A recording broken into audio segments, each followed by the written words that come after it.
بسم اللہ الرحمن الرحیم والصلاة والسلام علی رسول الکریم وعلی آلہ وأہلہ وأجمعین۔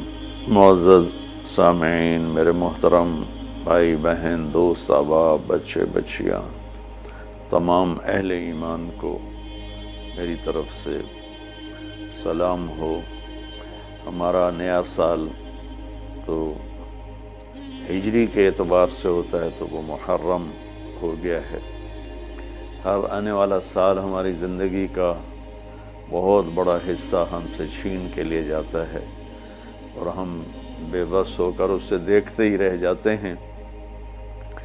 دنیا کی ہر چیز پر ہم نے اپنے پہرے بٹھائے ہوئے ہیں، لیکن وقت اور زندگی جو سب سے قیمتی سرمایہ ہے، روزانہ ہم سے گردش دوران، سورج اور چاند کی گردش، دن اور رات کا ہیر اور پھیر، کہ ہماری زندگی ہم سے چراتا چلا جاتا ہے۔ اللہ کا غیبی نظام ہماری زندگی سے ٹائم کو، وقت کو گھٹاتا چلا جاتا ہے، یہاں تک کہ ہر آنے والی وہ موت کو گلے لگا کر اللہ کے پاس پہنچ جاتا ہے۔ تو نئے سال کے حوالے سے دو باتیں کرنی تھی۔ واقعہ کربلا کے حوالے سے تو میرے کلپ کافی چل رہے ہیں۔ ایک حدیث پہلے سناؤں گا، اس کے بعد دو حدیثیں اور بس۔ میرے نبی نے ارشاد فرمایا کہ علموا اولادکم القرآن ومحبتی ومحبت اہل بیتی او کما قال۔ میرے نبی نے فرمایا کہ اپنی اولاد کو تین چیزیں سکھاؤ۔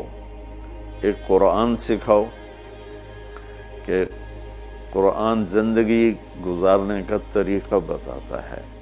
میڈیکل سائنس ہو یا انجینئرنگ سائنس ہو یا کائنات کا کوئی بھی علم ہو، وہ انسان بننا نہیں سکھاتا۔ اناٹمی پڑھ کے ڈاکٹر بن جائے گا، انسان بننے کے لیے قرآن پڑھنا پڑے گا، سیکھنا پڑے گا۔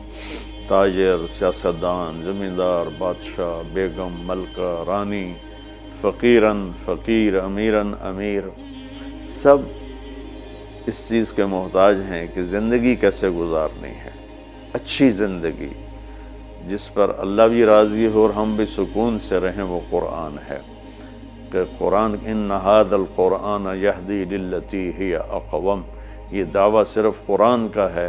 میرا اللہ فرماتا ہے کہ صرف قرآن ہی ہے جو تمہیں صحیح زندگی گزارنے کا طریقہ بتاتا ہے۔ ہمارے گھروں کی زندگی انتشار کا شکار ہے۔ شادی ہوتے ہی طلاقیں ہو رہی ہیں، طلاقوں کی ریشو بڑھ رہی ہے کہ والدین اپنے بچے بچیوں پر صرف پڑھائی پڑھائی پڑھائی، اور ہمارے پاکستان میں پڑھائی تو ہے نہیں، صرف کاروبار ہے۔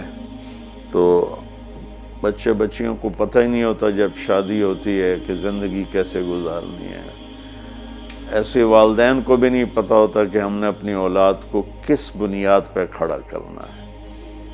تو قرآن وہ زندگی بتاتا ہے جس پر چل کر ہر بڑا چھوٹا، بڑی چھوٹی خوشگوار زندگی گزار سکتے ہیں۔ تو آپ نے فرمایا کہ اپنی اولاد کو قرآن سکھاؤ۔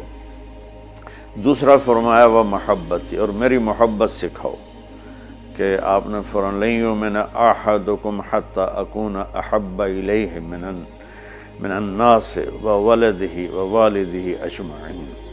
آپ نے فرمایا کہ اگر تم چاہتے ہو کہ تمہارا ایمان مکمل ہو تو میری محبت اپنی ذات سے، اپنے والدین سے، اپنی اولاد سے اور پوری دنیا کے انسانوں سے مجھے سب سے زیادہ پیار دو گے تو تمہارا ایمان مکمل ہوگا۔ تو اللہ کے نبی کی محبت کے بغیر ایمان کامل ہو نہیں سکتا۔ اب محبت کا کیا پیمانہ ہے، کیا معیار ہے؟ ایک ہم نے بنائے ہوئے ہیں، مختلف معیار بنائے ہوئے ہیں عشق رسول کے، محبت رسول کے، لیکن میں وہ معیار بتاؤں گا جو نہ میرا بتایا ہوا نہ کسی اور کا، وہ میرے نبی کا بتایا ہوا ہے کہ اللہ کے رسول سے پیار کرنے والے ہوتے کون ہیں۔ تو آپ وضو فرما رہے تھے، صحابہ آپ کے وضو کا پانی نیچے سے یوں بک بھر بھر کے کوئی پی رہا ہے، کوئی منہ تے لا رہا ہے، کوئی ہتھاں تے، کوئی سینے تے۔ تو آپ نے پوچھا ما یحملکم علی ھذا، بھئی یہ کیا کر رہے ہو، کیوں کر رہے ہو؟ کہ حبا للہ ولرسولہ۔ تو صحابہ نے عرض کی یا رسول اللہ آپ اور آپ کے رب کی محبت میں کر رہے ہیں۔ سبحان اللہ۔ تو ہم نے فرمایا کہ میں تمہیں بتاتا ہوں کہ مجھ سے محبت کرنے والا اور اللہ سے محبت کرنے والا کون ہے۔ ایڈا سستا سودا نہیں ہے کہ صرف میرے وضو دا پانی تسی پی لو تے تسی میرے عاشق بن جاؤ، کہ وہ میں تمہیں بتاتا ہوں کہ اللہ اس کے رسول سے محبت کا پیمانہ کیا ہے۔ وہ پیمانہ ہے کہ اگر تم اس پر پورے اتر گئے تو دو طرفہ کام ہو جائے گا، تم اللہ رسول سے پیار کرو گے، اللہ رسول تم سے پیار کریں گے۔ تو ہم نے فرمایا فَلْيَصْدُقِ الْحَدِيثَ إِذَا حَدَّثَ، جو مجھ سے اور میرے رب سے پیار کرتا ہے اس کی پہلی نشانی یہ ہے کہ وہ ہمیشہ سچ بولتا ہے، کبھی جھوٹ نہیں بولتا۔ اس پیمانے پہ پاکستان کے 22 کروڑ انسانوں کو تولو تو چند ہزار ہی نکلیں گے، ورنہ میرے ملک پہ جھوٹ کی لعنت چھائی ہوئی ہے۔ فَلْيُؤَدِّ الْأَمَانَةَ إِذَا اؤْتُمِنَ، جو مجھ سے اور میرے اللہ سے پیار کرتا ہے وہ کبھی کسی کو دھوکہ نہیں دیتا، ہمیشہ دیانتداری سے کام کرتا ہے، دیانتداری سے ہر ڈیل کرتا ہے۔ اس پر تولیں تو پورے پاکستان کے بازار، تجارت، سیاست، ذمہ دارہ، لین دین دھوکہ ہی دھوکہ ہے، فراڈ ہی فراڈ ہے۔ اس میں بھی چند سو ہی نکلیں گے جن کو اللہ رسول کے محبت کی گارنٹی ملے گی۔ تیسرا فرمایا فَلْيُحْسِنْ جِوَارَ مَنْ جَاوَرَهُ، جو اللہ اس کے رسول سے پیار کرتا ہے وہ ہمیشہ پڑوسیوں کے ساتھ اچھا سلوک کرتا ہے، چاہے وہ مسلم ہوں، نان مسلم ہوں، چاہے وہ اپنے ہوں، غیر ہوں، اچھے لگتے ہوں، برے لگتے ہوں، وہ ہمیں برا سمجھتے ہوں، لیکن اللہ اس کے رسول سے پیار کرنے والے کی تیسری نشانی یہ ہے کہ وہ اپنے پڑوسیوں کے ساتھ اچھا سلوک کرتا ہے۔ یک طرفہ وہ تا کر دے نہیں، اسی کیوں کریے، انہوں سانو کدی سلام نہیں کیتا، اسی کیوں سلام کریے، وہ سانو کدی پچھڑ نہیں آئے، اسی کیوں پچھڑ جاویے۔ یہ عشق رسول کے دعوے دار تو ہو سکتے ہیں، اللہ کی بارگاہ میں ان کی کوئی گارنٹی نہیں ہے، یہ خارج ہیں۔ یہ بھی ہمارا سارا معاشرہ میں دیکھتا ہوں تو انتقامی معاشرہ ہے۔ ہمارے علاقے کی مثال ہے جی، قدمہ دے قدم ہون دن، کیا مطلب کہ جو ہمیں پوچھنے آئے گا ہم بھی پوچھنے جائیں گے، جو ہمیں سلام کرے گا ہم بھی سلام کریں گے، جو نہیں کرے گا تو ایسا کیوں کریے۔ یہ میرے ملک کے اخلاق یہ ہیں، اور میرے نبی فرما رہے ہیں کہ مجھ سے محبت کی تیسری نشانی یہ ہے کہ وہ یک طرفہ ہو کر اپنے پڑوسیوں کے ساتھ اچھا سلوک کرتا ہے۔ تو اس حوالے سے نیا سال شروع ہو رہا ہے، ہم قرآن سیکھیں، اللہ کے نبی کی محبت سیکھیں۔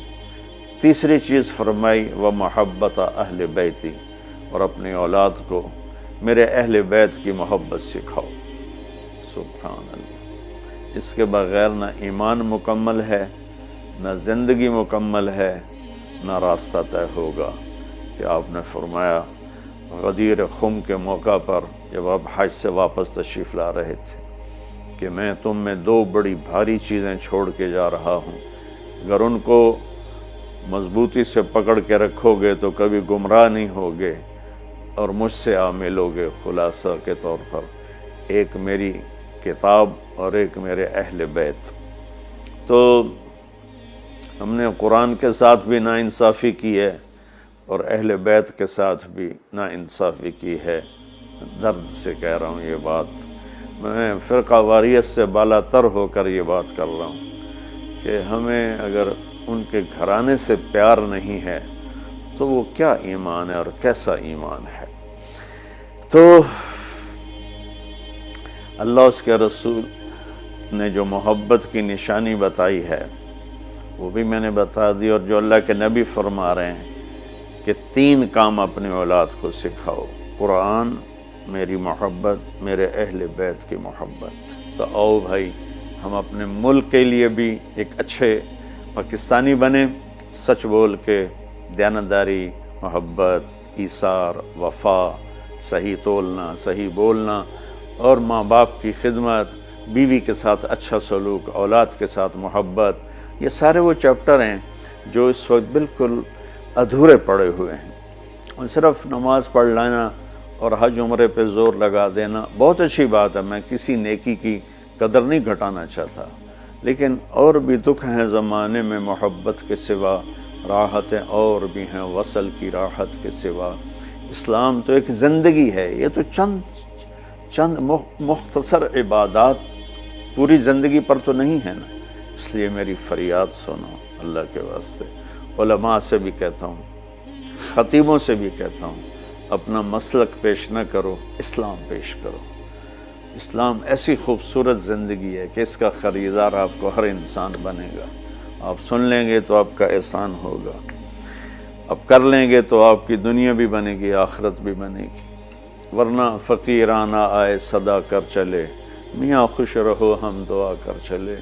وہ جو گیت تم نے سنا نہیں، میری عمر بھر کا ریاض تھا، میرے درد کی تھی وہ داستاں جسے تم ہنسی میں اڑا گئے۔ السلام علیکم۔